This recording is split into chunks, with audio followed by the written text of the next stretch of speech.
for Doug Collins. He teaches me more about the game of basketball every time that I'm with him. He's just a savant when it comes to the round ball.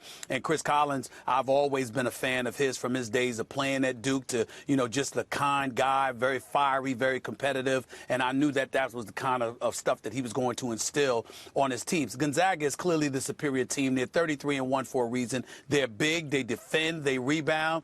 Obviously, they had a little trouble with South Dakota State before they got it together yesterday, whereas Northwestern, you look at them, they lost a 15-point lead, let Vanderbilt come back before ultimately making the mistake that Vanderbilt made the mistake that it made with that foolish foul, and ultimately Northwestern was able to survive. But I'm just of the mindset that Northwestern gives you the impression that they're playing with absolutely nothing to lose. First tournament win in the school's history. These guys are just playing loosey-goosey right now, and they're playing, and they really have nothing to lose. And I think that if you're Gonzaga, if the game gets tight, Gonzaga could potentially get tight. That's hard to say with a coach like Mark Few because he's so exceptional, and we know this. But if it's tight, I like Northwestern because they are playing with house money, and that's why I'm giving them the edge in this game, despite the fact that they are clearly the inferior team. Glad you brought up Mark Few because he's as good a coach as exists on the college level, and Gonzaga is an elite team. They're elite for a reason. You mentioned many of them. They got to win against Arizona. Whereas Northwestern was lucky, I mean, not just lucky, but also lucky to squeak by yesterday. They were lucky to squeak by Vanderbilt. Vandy had to mess up even for them to get by. So you go up against an elite team where you just won a squeaker in your debut in the tournament, and you're going up against a team where I don't think they are going to get tight, given who the coach is, given the fact that this is a team that does every little thing just right. They play the right way, all that stuff. I think Gonzaga is the end of the road for Northwestern.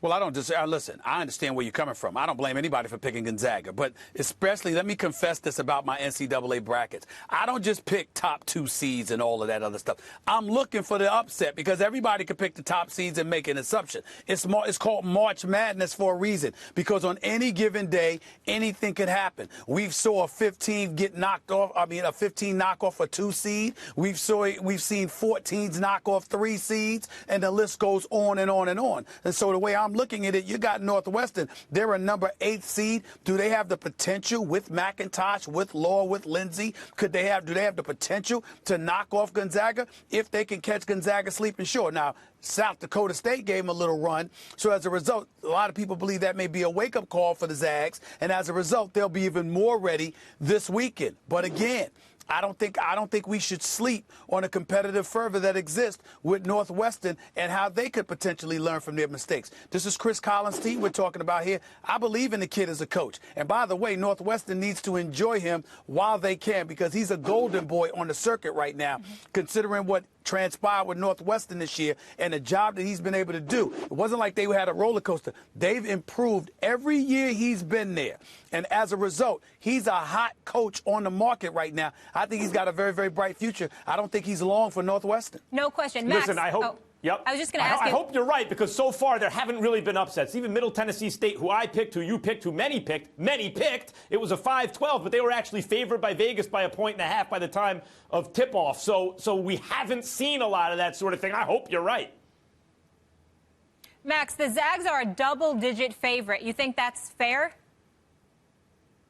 Well, I mean, I think it indicates that they're going to win the game, you know, and by the way, I'd take if someone's going to give you 11 points, I'd take them. But, look, unless you're biased against mid-majors or something for some reason, I don't know why.